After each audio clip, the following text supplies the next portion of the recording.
Bonsoir mesdames, bonsoir messieurs, ravi de vous retrouver une fois de plus dans cette édition. L'ODEP, Observatoire de la dépense publique, sort de sa réserve et déclare avoir constaté un écart de 67 200 000 $ américains entre le versement annoncé par le ministère des Finances à la CENI et celui retracé par le ministère du Budget. Pour l'ODEP, les trésors publics auraient décaissé la somme de 102 millions de $ américains et l'inspection générale des finances ferait œuvre utile en poursuivant des enquêtes et éviter le superficiel. On va vers un probable éclatement du parti Ensemble pour la République après les dernières déclarations de Christophe Lutundula, actuel ministre des Affaires étrangères, invité il y a 24 heures de Radio France Internationale. Il pense soutenir la candidature de Félix-Antoine Tshilombo Tshisekedi en 2023 et ce, avant même le congrès de son parti qui pourrait lever une option essentielle à ce sujet. À ce propos de Christophe Lutundula contredisent totalement les allégations d'Olivier Kamitatou, directeur du cabinet de Moïse Katumbi, président de Ensemble, qui pense qu'aucune position n'est dégagée jusqu'à ce jour. La DFT dynamique Fourmi Téléma, dirigée par la coordonnatrice Annie Odia, intensifie le réarmement moral de ses membres dans l'optique des joutes électorales de 2023. La séance des travail de la coopération, de la coordination, voulais-je dire, nationale du week-end dernier a tablé sur la mobilisation de différentes couches en faveur du mouvement de libération du Congo. Pour ainsi dire, la DFT est une association affiliée au MLC. Nous avons ici le commentaire de Bérénice Balenga sur les images de Pitu Kizaza. Élaborer des stratégies pour faire adhérer plus de membres et porter haut le flambeau du mouvement des libérations du Congo MLC, tel est le souci de la dynamique Fourmi Téléma, dirigée par sa coordinatrice Annie Odia, dans son initiative dénommée « Aucune parcelle sans les MLC ». Activité qui s'est déroulée dans la commune de Kassavubu et dans le district de Moamba au cours de cet entretien qui a mis ensemble la coordinatrice de ces dynamiques et les fédéraux de ces partis politiques étaient retenus comme cible première qui verra l'exécution du projet Aucune parcelle sans les MLC. Aujourd'hui, nous avons parlé sur la situation politique. Nous avons aussi parlé sur les activités que nous allons lancer d'ici là sur terrain qui est surnommé Aucune maison sans le MLC. Les dispositions que nous avons lancées, tout d'abord, nous devons avoir nos dépliants qui sont déjà prêts et nous devons aussi marcher avec le projet des sociétés du MLC qui incarne l'idéologie et la vision de Jean-Pierre Bemba. Nous avons sélectionné quelques communes. Nous avons pris la commune de Limete, la commune de Matete et la commune de Ngaba. Et précisément, nous allons commencer avec la commune de Limete dans le quartier Kingabwa. En guise de rappel, cette activité s'inscrit dans le cadre de la redynamisation de base du parti en raison d'une préparation réussie de l'année préélectorale. Voilà, le pionnier de l'opposition des l'art Mobutu viennent d'être consultés par un groupe de journalistes belges dans le cadre de production d'un documentaire historique consacré à l'histoire politique de la République démocratique du Congo. Ces hommes politiques reconnus comme les 13 parlementaires. La première étape de ce projet a été les contacts démarrés avec le patriarche Lumbu Malomba et François Luzanga Ngile. Nous avons reçu le commentaire de Christophe Ilunga. Dans le cadre d'un documentaire sur le règne de Mobutu, une équipe de journalistes et cinéastes belges ont approché deux pères fondateurs de l'UDPS, à savoir François Luzanga Ngile et Lumbu Malomba. Question de s'enquérir de ce qu'a été cette partie de l'histoire, celle des 13 parlementaires de l'UDPS. C'est un événement très important pour les Congolais. C'est une interpellation sérieuse à nos gouvernants. Nous sommes ici les 13 parlementaires. Depuis des années, ce que nous avions fait dans ce pays-ci, ça fait maintenant honte que les étrangers viennent ici chez nous pour chercher à nous honorer, pendant que nous-mêmes ici, l'UDPS est au pouvoir il y a 3 ans, et nous sommes ici. Tous ceux qui sont passés ici n'ont jamais songé à honorer les 13 parlementaires. Un événement si important que celui-là, et qui a fait bouger le monde entier, sauf les Congolais. Ils viennent, ils obtiennent des visas. C'est l'Occident qui vient de les envoyer. Ici, chez nous, ce sont des insultes de ceci. Nos frères, des avant-gardistes, les pionniers, les cofondateurs, même les fondateurs et les fondatrices, dorment comme ça sous la lune. Donc ne construit plus rien. Alors les événements qu'ils avaient enclenchés, ça a une portée internationale. Vous voyez, les 13 parlementaires, c'était pendant la période de Mobutu. Alors nous avons été avec eux, nous avons causé, nous sommes entretenus sur tous ces sujets-là, sur ce temps-là, tout ce que nous avons connu. Pourquoi nous avons écrit la lettre verte, comment nous l'avons écrit, quelles étaient les conséquences, donc les emprisonnements que nous avons connus après la lettre verte. Les noms des fondateurs qui ont été en brousse, qui ont été en relégation, qui ont eu des chics, qui ont énormément souffert parce qu'ils sont allés au champ. Je n'en connais pas jusqu'à présent. Pourtant, il y a beaucoup d'avant-gardistes, il y a beaucoup de pionniers, il y a beaucoup de cofondateurs. Mais c'est dommage, par rapport au nombre de gens qu'on est en train de prendre jusqu'à présent, en général, ce sont des noms qui ne sont pas dans cette rue-là.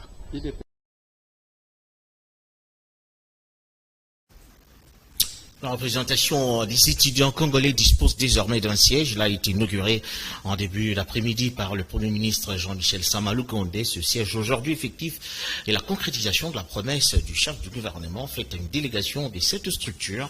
Le ministre de l'Essu, Moïdo Zangui, s'est félicité de cet aboutissement et croit en un usage efficient de ce bâtiment par l'ensemble des étudiants membres de cette structure. Nous avons dans ce commentaire Jean-Pierre Njonge. De la parole à l'acte, le chef du gouvernement Jean-Michel Sama-Lukonde vient d'honorer l'étudiant congolais.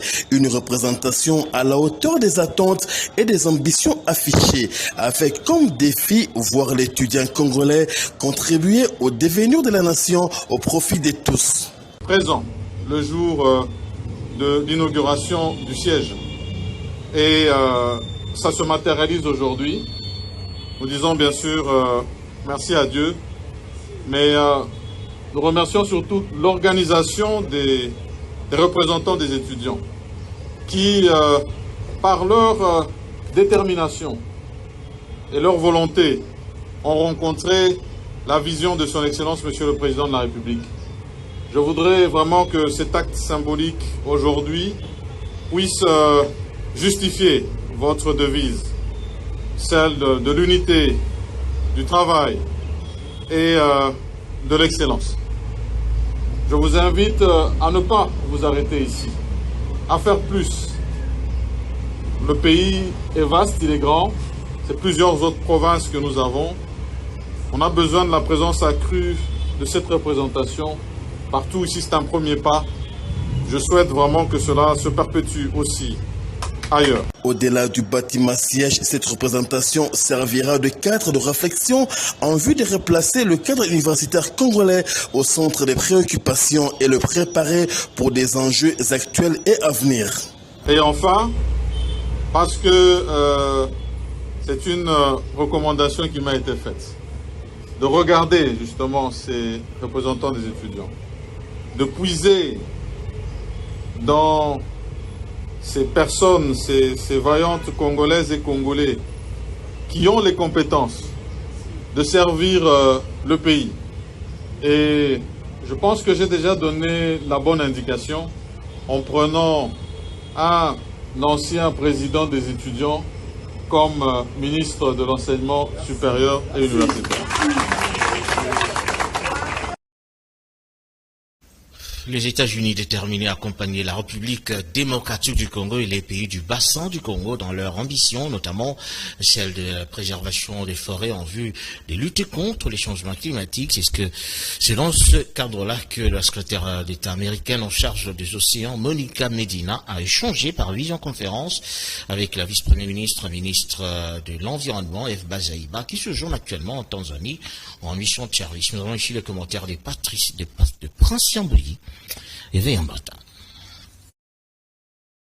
Les questions relatives à la conservation de l'environnement, la lutte contre l'exploitation illégale de forêts, le trafic des espèces sauvages et les crimes affectant la nature étaient au menu des échanges entre la secrétaire adjointe américaine en charge de la direction des océans et des affaires écologiques et scientifiques, Monica Medina, et la vice-première ministre en charge de l'environnement et développement durable, F. Bazaiba, ainsi que les autres ministres de l'environnement de pays membres de la COMIFAC, Commission de forêt de l'Afrique centrale.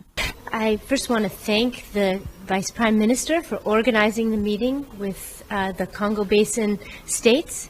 Je suis donc ici au nom de l'administration Biden, non, l'administration américaine, et j'ai été très heureuse d'assister à cette réunion qui parle essentiellement des questions relatives à la nature, mais également aux droits des communautés vivant en particulier pour et dans les forêts. Et donc c'est une question importante qui nous tient à cœur, auquel nous avons pu participer pour savoir qu'est-ce qui peut être fait dans ce secteur. Et donc, la conservation de la nature est très importante pour les populations qui vivent dans et de la forêt. Et donc nous sommes les États-Unis d'Amérique qui sont tout à fait désireux de pouvoir collaborer et travailler avec votre pays et les pays membres du bassin du Congo pour arriver à atteindre tous les objectifs relatifs à cet effet. Il est très important de travailler en collaboration avec le pays, ainsi que tous les autres pays du bassin du Congo, pour savoir quels sont les besoins des communautés autochtones vivant de la forêt et dans la forêt, et savoir comment mieux prendre en compte leurs besoins et surtout aider à développer aussi ces communautés pour qu'elles puissent continuer à vivre et préserver la nature et la forêt en même temps. I first want to thank the Vice Prime Minister for organizing the meeting with. Les forêts du bassin du Congo constituent aujourd'hui une réponse adéquate face à la lutte contre le changement climatique dans le monde. Des compensations à la hauteur de ces services doivent nécessairement suivre, a conclu la vice-première ministre F. Bazaiba. Soulignons que cette réunion s'est tenue en visioconférence depuis la Tanzanie où séjourne la VPM F. Bazaiba pour la journée du Nil célébrée le 22 février de chaque année. Voilà, le Nil, notre patrimoine pour la paix et la prospérité, est le thème choisi pour la commémoration de la journée du Nil ce 22 février 2022 à Dar es Salaam en Tanzanie en présence de plusieurs États membres, célébration à laquelle prend part la vice-premier ministre et ministre de l'Environnement, F. Bazaiba Masudi. Nous avons ici le commentaire une fois de plus de Prince Chambouillet sur les images de V1 matin. La journée du Nil 2022 à Dar es Salaam en Tanzanie sous le thème « Le Nil, notre patrimoine pour la paix et la prospérité » a réuni près de 1500 représentants venus des divers pays africains pour assister à cette grande réunion qui est un événement annuel qui commémore la création de l'initiative du bassin du Nil. Projet lancé depuis le 22 février 1992 et concerne le ministre en charge de ressources en eau de pays des bassins du Nil. La vice-première ministre en charge de l'environnement et développement durable F. Bazaiba y prend également part à ces assises, dont le but est d'échanger des expériences liées à la gestion de l'eau. Ceci est une occasion de faire profiter à tout le monde les ressources connexes du Nil. Ces derniers traversent les États membres suivants, les Burundi, la RDC, l'Égypte, l'Éthiopie, le Kenya, le Rwanda, le Soudan du Sud, le Soudan, la Tanzanie et l'Ouganda. L'Érythrée est un observateur. Le Nil est un fleuve africain qui s'écoule vers le nord, la principale source d'eau douce de l'Égypte. Ce fleuve joue un rôle très important dans l'agriculture égyptienne ancienne. Les inondations provoquées par la crue annuelle du Nil rendent le sol fertile tout en permettant le remplissage des réservoirs destinés à l'irrigation. On poursuit donc cette édition pour dire que le ministre des Finances, Nicolas Kazadi, se joue depuis quelques heures à Johannesburg, en Afrique du Sud, en vue de conclure des accords autour des projets de diversification et de relance de l'économie entre les deux pays. Son séjour sera également mis à profit pour rencontrer des investisseurs sud-africains qui ont exprimé le désir de venir à Kinshasa à la fin du premier trimestre de l'an 2022. Images commentaires. Voilà, c'était donc une brève. Je continue pour dire que les séjours du président turc Recep Tayyip Erdogan à Kinshasa marqué sous les signes de la coopération économique et sécuritaire.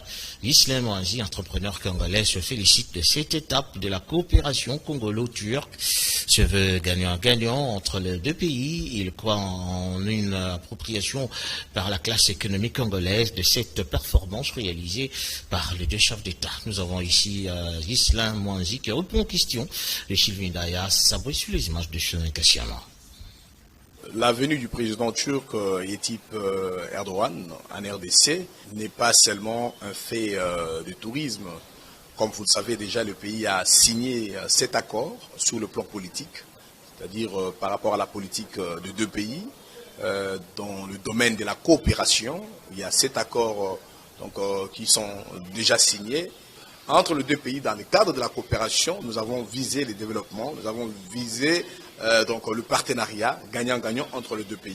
Et nous, en tant qu'entrepreneurs, en tant qu'opérateurs économiques, nous avons déjà, avant ces accords, l'habitude de fréquenter la Turquie en tant que pays qui nous reçoit pour que nous y allons et chercher certains articles, certains produits, certains matériels dont notre pays a besoin, notre population a besoin. Et en venant dans sa délégation, le chef d'État turc a amené avec lui des investisseurs. Sur le plan économique, ces investisseurs viennent pour travailler ici, mais ils ne travailleront pas seuls, ils vont travailler avec nous, qui sommes le maître des terrains, nous qui sommes des Congolais. Je crois que c'est peut-être dans ces domaines-là, en tant qu'entrepreneur, que je voudrais ici, que dans la politique de l'État, que l'on puisse encourager les investisseurs turcs qui viendront à travailler aux côtés des hommes d'affaires congolais et non à les laisser en électron libre comme nos amis libanais, indo-pakistanais qui sont déjà ici. Je pense qu'il faudrait encore là renforcer ici le co de ceux qui, nous entrepreneurs, qui appelons toujours à une certaine responsabilité de l'autorité publique qui devrait faire respecter les principes de petits commerces qui sont une exclusivité des nationaux. Voilà, on clôture donc cette édition pour parler de l'usage abusif des médias sociaux, notamment à travers la pratique de cybercriminalité qui pousse la population de Kinshasa à faire preuve désormais de prudence et surtout de vigilance. Le piratage des identités de certains comptes amènerait déjà le ministre des Pétantiques à annoncer une série de mesures à prendre pour reculer ce regain de violence par voie de progrès technologique. Quelques propos ont été recueillis par Christiane Zangambe et Chenin Kassiama. Apparemment, c'est un peu difficile pour l'autorité d'agir, de s'imposer, parce que maintenant, c'est comme quelque chose de... C'est un mouvement mondial.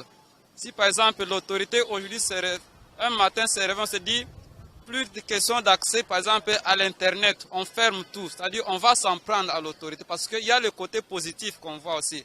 Je crois qu'il faut peut-être beaucoup plus sensibiliser les jeunes, c'est-à-dire essayer de les conscientiser sur le côté positif et le côté négatif. Que chaque jeune puisse savoir l'importance, c'est-à-dire le côté positif, qu'il exploite cela dans le sens positif, par exemple pour faire des recherches et pour communiquer avec les autres. Mais que le côté négatif, que les jeunes puissent être conscients du côté négatif, qu'ils évitent alors d'en faire un mauvais usage. Je crois que c'est beaucoup plus la conscientisation des personnes, surtout les jeunes.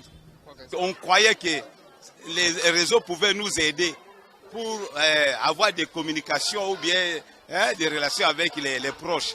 Bon, qu'on améliore la situation, que la situation soit améliorée, parce que continuer avec cette allure, ça ne va pas tenir.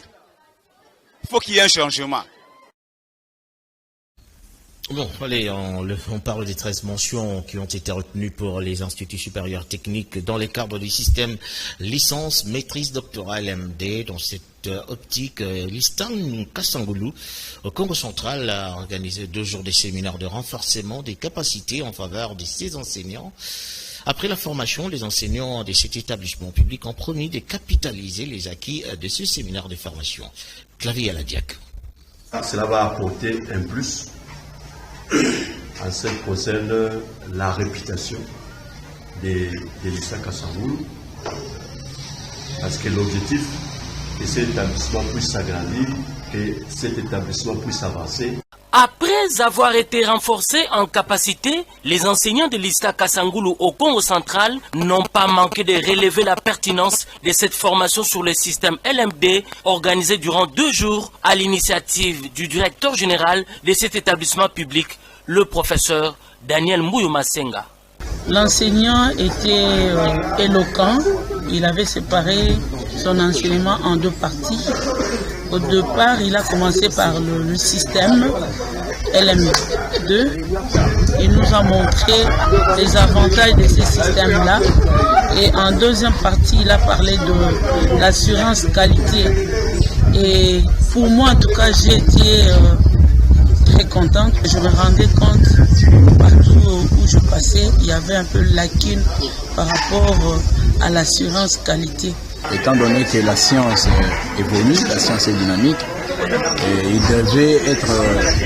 devions être à mesure de voir, examiner, s'auto-évaluer par rapport à la politique éducationnelle de notre pays, voir comment nous pouvons remonter les niveaux qui est en train de baisser de nos étudiants.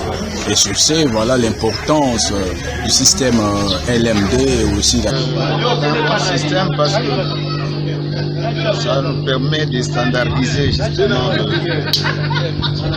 programme de cours. Et c'est un système justement qui va permettre cette fois-ci à notre système d'enseignement de pouvoir changer un peu la qualité des enseignements. Voilà, pour boucler la boucle, célébration ce mardi 22 février de la journée mondiale du scoutisme. C'est depuis 1926 que ce mouvement permet aux jeunes de découvrir et de peaufiner la vie en communauté, à célébrer l'amitié et la fraternité des scouts de tous les pays à travers le globe. Liévin Toukenge, ancien scout, nous explique le scoutisme qu'il considère comme une école de la vie, un véritable atout pour la jeunesse. C'est dans ce reportage avec Ursule Mikakamene et Shonika Siama. Je me rappelle encore quand nous étions de petits enfants là chez nous dans le Kasaï, c'était vraiment bien représenté. On était dans ce mouvement-là, dans des campements, des scouts, des kiros, des choses comme ça.